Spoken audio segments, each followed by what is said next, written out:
네, 안녕하세요. 구인만 목사입니다. 오늘 함께 나눌 말씀은요, 로마서 11장 30절에서 36절에 있는 말씀입니다. 제가 읽겠습니다. 너희가 전에는 하나님께 순종하지 아니하더니 이스라엘이 순종하지 아니하므로 이제 공유를 입었는지라. 이와 같이 이 사람들이 순종하지 아니하니 이는 너희에게 베푸시는 공율로 이제 그들도 공유를 얻게 하려 하심이라. 하나님이 모든 사람을 순종하지 아니하는 가운데 가두어 두심은 모든 사람에게 공유를 베풀려 하심이로다. 깊도다 하나님의 지혜와 지식의 풍성하며 그의 판단은 헤아리지 못할 것이며 그의 길은 찾지 못할 것이로다. 누가 주의 마음을 알았느냐? 누가 그의 모사가 되었느냐? 누가 주께 먼저 드려서 갚으심을 받겠느냐? 이는 만물이 주에게서 나오고 주로 말미암고 주에게로 돌아감이라. 그에게 영광이 세세 있을지어다. 아멘. 제가 질문 하나를 여러분께 드리면서 오늘의 말씀을 시작하겠습니다. 성경 속에는 창조주이신 하나님께 피조물인 인간이 순종하는 역사들이 많이 기록되어졌을까요? 아니면 불순종하는 역사들이 많이 기록되어졌을까요? 제가 보기에는 불순종하는 역사들이 압도적으로 많이 기록되어져 있습니다. 그래서 우리는 성경을 읽으면서 그 불순종하는 인간의 죄악된 모습들을 반복적으로 보지요. 그리고 그 속에서 비판을 하고 비난을 합니다. 왜 이렇게 사람들이 악할까? 그 정도로 하나님께 범죄했으면 돌아서서 회개할 법도 한데 오히려 더 악하게 죄를 범하고 반복적으로 불순종하는 참으로 어리석고 미련한 삶을 사는 것에 도저히 이해가 가지 않아서 한숨을 쉬기도 하고 원망을 하기도 하고 분노하기도 합니다. 그런데 그 불순종하는 죄악된 인간의 역사를 성경 속에서 읽다 보면요, 읽는 독자로 하여금 더 크게 놀라도록 하는 것이 있는데, 그것은 그 모든 불순종하는 더럽고 추악한 죄인을 구원하시기 위해서 인간의 그 죄의 역사 한가운데로 하나님께서 찾아오신다는 것입니다. 그리고 죄 가운데에서 거하며 불순종하는 그들에게서 하나님은 구원의 길을 열어 가십니다. 이러한 하나님의 구원의 역사는 특별히 하나님의 택하심과 부르심을 받은 아브라함과 맺은 언약 이후로 두드러지게 나타납니다. 아브라함의 후손이 된 이스라엘의 불순종의 역사, 그리고 그 불순종의 역사 속에서도 여전히 하나님은 그 이스라엘을 포기하지 않으시고 하나님의 택하신 자들을 보내셔서 하나님의 뜻을 전하시고 이스라엘을 구원하시는 구원의 길을 열어 가십니다. 이렇게 성경 속에는 불순종하는 가운데에서도 하나님은 하나님의 궁율하심으로 구원을 이루어 가시는 말씀들이 참으로 많이 기록되어져 있습니다. 이것을 여러분들이 마음속에 기억하면서 오늘의 말씀을 함께 듣기 원합니다. 이제 30절의 말씀을 제가 읽겠습니다. 너희가 전에는 하나님께 순종하지 아니하더니 이스라엘이 순종하지 아니하므로 이제 공유를 입었는지라. 여기에서 너희는 이방 그리스도인들을 말하는데, 그 이방 그리스도인들을 향하여 사도 바울이 말하기를 전에는 너희가 하나님께 순종하지 아니하는, 즉 불순종하는 삶을 살았다는 것입니다. 그런데 그런 불순종한 이방인들이 이제는 하나님의 긍휼로 성령의 역사하심을 따라 복음을 받아들이고 구원받았다라고 하는 것이지요. 이것을 증거하는 말씀이 오늘 본문 30절의 말씀입니다.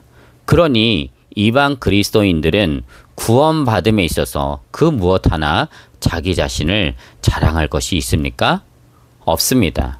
유대인들보다 자신들이 더 잘난 것이 없습니다. 오히려 유대인들의 불순종으로 말미암아 자신들이 구원받을 수 있는 길이 열렸음을 감사해야 할 처지입니다. 그러므로 사도 바울을 통해서 이방 그리스도인들이 이 사실을 깨달았다면 이방 그리스도인들은 이제 유대 그리스도인들을 대하는 태도가 달라져야 합니다. 소극적으로는 적대적 원수처럼 여겼던 어리석은 생각을 버려야 합니다. 그리고 적극적으로는 자기 자신의 구원을 위해서 버림받은 자가 된 유대 그리스도인들을 사랑함으로 다가가 용서와 화해의 삶을 사는 것입니다. 이제 31절을 제가 읽겠습니다. 이와 같이 이 사람들이 순종하지 아니하니 이는 너희에게 베푸시는 긍휼로 이제 그들도 긍휼을 얻게 하려 하심이로다. 31절의 말씀은 유대인들이 복음을 거부함으로 지난날 이방인들처럼 지금은 불순종하는 자리에 있다라고 하는 것이죠. 그렇지만 그 불순종 가운데 있는 이스라엘을 하나님께서 긍휼을 베풀어서 구원하실 것이다. 즉 불순종한 자리에 있었던 이방인들에게 하나님께서 긍휼을 베풀어 구원해 주셨듯이 지금 그 불순종의 자리에 있는 이스라엘도 하나님께서 긍휼을 베풀어서 구원해 주실 것이다. 그런 말씀인 것이죠. 결국 하나님의 정하신 때에 이방인들과 유대인들이 모두 구원받는 날이 있게 될 것을 사도 바울은 다시 한번 강조하고 있는 것입니다. 그러면서 32절에서는 30절과 31절의 내용을 근거로 해서 결론을 내리는데요. 제가 32절의 말씀을 읽겠습니다. 하나님이 모든 사람을 순종하지 아니하는 가운데 가두어 두심은 모든 사람에게 긍휼을 베풀려 하심이로다. 무슨 말입니까? 하나님께서 모든 사람을 순종하지 아니하는 가운데 가두어 두셨다는 것입니다. 이것은 하나님의 의지가 담겨져 있는 하나님의 행동이시죠. 그리고 하나님께서 그렇게 모든 사람을 순종하지 아니하는 가운데 가두어 두신 것은 또한 분명한 목적이 있다는 것입니다. 그 목적이 무엇입니까? 그 불순종 가운데 있는 모든 사람들에게 하나님의 긍휼을 베풀어 구원하시는 것입니다. 그러므로 기억하시기 바랍니다. 우리 주변에 복음에 대하여서 거부하고 하나님께 불순종하는 사람들이 있지 않습니까?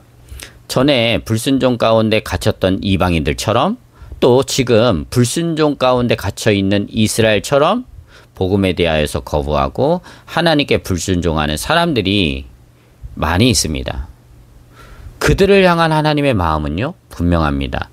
불순종하는 가운데 그들이 멸망하는 것이 아닙니다. 불순종하는 가운데 버림받는 것이 아닙니다. 불순종하는 가운데 있는 그 사람에게 하나님은 하나님의 긍휼을 베풀기 원하시는 것입니다. 그래서 그 불순종한 가운데 갇혀 있는 사람들을 구원하기 원하시는 것이죠. 이것이 하나님 아버지의 마음입니다. 사랑하는 성도 여러분, 이 하나님의 간절한 마음에 여러분 중에 어떤 분이 응답하시겠습니까? 누가 그 불순종 가운데 있는 사람을 하나님의 긍휼로 이끄시는데 주님의 손이 되고 발이 되겠다고 결단하겠습니까? 그 결단을 하고 그 일을 행하는 사람이 바로 하나님의 구원에 동참하는 사람이요. 하나님의 손이 되고 하나님의 발이 되는 사람들이죠. 저와 여러분들이 사실 그 하나님의 손이 되어지고 발이 되어져야 하는 사람들입니다. 그 은혜가 저와 여러분에게 있게 되기를 바랍니다. 33절에서 36절까지의 말씀은 사도 바울이 하나님의 구원에 있어서 하나님의 지혜와 지식이 신묘막측함을 인정하고 경외함으로 하나님의 하나님 되심을 찬양하는 내용들입니다. 먼저 깊도다 하는 탄성을 쏟아내면서 온 세상을 구원하시는 하나님의 지혜와 지식이 풍성함을 찬양합니다. 하나님의 지혜와 지식이 얼마나 풍성하고 깊은지 그 깊이와 넓이와 높이를 감히 측량할 수 없기에 그의 판단, 즉 하나님의 판단도 감히 헤아릴 수 없고 그의 길은 찾지 못할 것이라. 그렇게 고백하며 하나님을 경외함으로 찬양하고 있습니다. 그렇습니다. 하나님의 주권적인 구원하심에 있어서 그 지혜와 지식은 인간이 결코 헤아릴 수 없고 측량할 수 없으며 판단할 수 없는 것입니다. 때로는 상식적으로 이해가 되지 않는 오직 하나님만이 온전히 아시고 온전히 행하시는 하나님의 구원이심을 인정할 수밖에 없습니다. 생각해 보십시오. 유대인들이 하나님께 불순종한 최악의 불순종이 무엇입니까? 뭐 여러 가지로 생각을 할 수 있겠습니다만 제가 생각하기에는 하나님께서 보내신 메시아 예수님을 죽인 것입니다. 그 메시아를 죽임으로 제자들은 뿔뿔이 흩어졌습니다. 그래서 하나님의 구원의 역사는 그 당시에 실패했다, 끝이다 라고 생각을 했습니다. 그러나 그 유대인들의 불순종한 최악의 불순종을 하나님은 우리들의 지혜와 지식으로는 결코 이해할 수 없는, 헤아릴 수 없는 궁극적 구원의 길을 열어 가시는데 사용하십니다. 즉, 그 유대인들이 예수를 메시아로 받아들이지 않고 거부함으로 십자가에 그들은 못 박아 죽였지만 전능하신 하나님은 그 십자가에 못 박혀 죽으신 예수 그리스도를 다시 살리시죠. 역사적 부활을 어디에서? 이 역사의 한 복판에서 만들어내심으로 이방인들 뿐만 아니라 그 최악의 불순종을 행하였던 유대인들까지도 능히 구원하실 수 있는 완전하고도 새로운 구원의 길을 예수 그리스도 안에서 열어주신 것입니다. 이러한 하나님의 지혜와 지식을 누가 감히 생각할 수 있으며 누가 감히 행할 수 있으며 누가 감히 이해할 수 있겠습니까? 상식적으로 도저히 이해할 수 없고요. 이성적으로도 도저히 헤아릴 수 없습니다. 무궁함 그리고 무궁하고 무한한 하나님의 지혜이고 지식인 것이죠. 그래서 사도 바울은 깊도다 하나님의 지혜와 지식이요 그의 판단은 헤아리지 못할 것이며 그의 길은 찾지 못할 것이로다 고백하고 하나님을 찬양한 것입니다. 이제 36절의 말씀을 제가 읽겠습니다. 이는 만물이 주에게서 나오고 주로 말미암고 주에게로 돌아감이라. 그에게 영광이 세세 있을지어다. 아멘. 지금 바울에게는 자신의 마음을 아프게 하는 유대인들의 구원에 관한 것이 현실적으로 풀어진 것이 없습니다. 그렇죠? 그러나 더 이상 그 이스라엘의 구원 문제로 인하여 괴로워하지 않습니다. 왜 그렇습니까? 하나님께서 말씀을 통해 깨우쳐 주신 이스라엘의 구원에 관한 신비를 깨달았기 때문입니다. 비록 지금은 이스라엘이 더러 우둔하게 되어 꺾인 가지로 버려졌으나 하나님께서 약속하신 말씀에 따라 때가 되면 다시 참 감람나무에 이스라엘을 접붙여 주실 것을 확신했기 때문입니다. 그리고 그 확신은 어디로 이어집니까? 만유의 주가 되시는 하나님을 찬양함으로 그렇게 끝을 맺습니다. 그렇습니다. 오늘날 이스라엘 가운데 겉으로 보이는 현실은 예수 그리스도를 인정하지 않고 환영하지 않으며 받아들이지 않는 것 같아서 불안하고 절망적으로 보일지 몰라도 우리들은 결코 그 불안과 절망에 사로잡혀 사는 사람들이 아니라 사도 바울처럼 구원하시는 하나님의 크신 능력을 믿음으로 바라보면서 찬양하고 하나님의 하나님 되심을 인정함으로 찬양하는 삶을 살아야 합니다. 이스라엘이 하나님께 돌아오도록 하나님은 지난 날에도 역사하셨고요. 오늘날에도 역사하십니다. 그리고 앞으로도 하나님은 그 구원의 역사를 이루어 가실 것입니다. 더 나아가서 하나님의 정하신 때에는 로마서에 기록된 말씀처럼 온 이스라엘의 구원을 완성하실 것입니다. 왜 그렇습니까? 온 이스라엘을 구원하시겠다는 하나님의 목적과 그 궁유를 좌절시킬 수 있는 것이 이 세상에는 아무것도 없기 때문입니다. 그러므로 사도 바울은 온 이스라엘의 구원을 완성하실 하나님을 신뢰함으로 더 이상 이스라엘의 구원을 근심하거나 염려하지 않고 오히려 이제는 하나님께 온전히 자신의 시선을 두고 하나님의 하나님 되심을 찬양하고 있는 것이지요. 여러분, 이 로마서를 기록했을 때 사도 바울의 나이는 약 63세에서 64세 정도로 그렇게 봅니다. 그렇다고 한다면 사도 바울의 인생 가운데 황혼기라고 할 수 있을 것입니다. 그때 사도 바울은 이스라엘의 구원에 관한 신비를 깨달으면서 이스라엘의 구원을 온전히 하나님께 맡긴 것입니다. 그리고 더 이상 이스라엘의 구원에 관하여서 안달하지 않습니다. 염려하지 않습니다.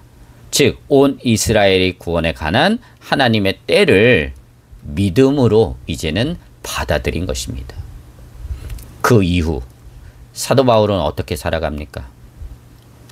이방인의 사도로 하나님께서 주신 그 사명의 길을 끝까지 달려가는데 최선을 다합니다. 그리고 그 사명의 길을 완수함으로 이 땅에서의 삶을 마치고 하나님의 부르심을 받았습니다. 오늘 우리들도 하나님의 주권적인 구원의 역사에 있어서 이방인들이 충만히 들어오는 것과 온 이스라엘이 구원받는 때가 언제인지 알 수 없습니다. 왜냐하면 그 모든 것은 하나님의 정하신 때에 하나님께서 이루실 것이기 때문입니다. 이러한 진리를 깨달은 사도 바울이 하나님께서 자신에게 주신 사명에 충실하고 그 사명에 끝까지 붙들림을 받아서 쓰임받았던 것처럼 우리들도 우리에게 주신 사명의 자리에서 하나님의 하나님 되심을 찬양하고 하나님께서 내게 주신 그 사명을 감당하기 위해서 최선을 다하며 그 사명을 내 생명 다하기까지 온전히 마침으로 하나님의 부르심을 받는 삶을 살아가는 것입니다.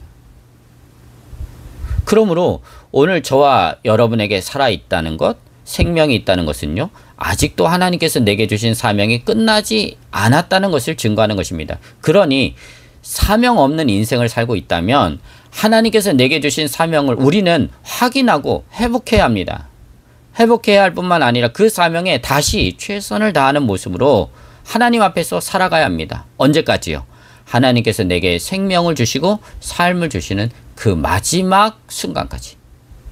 그렇게 하나님의 부르심에 합당한 삶을 살아가는 사람들이 누구입니까? 저와 여러분, 예수를 그리스도로 믿는 하나님의 사람들인 것이죠. 이 복된 삶이 저와 여러분에게 평생 동안 이루어질 수 있게 되시기를 주님의 이름으로 축복을 드립니다. 감사합니다.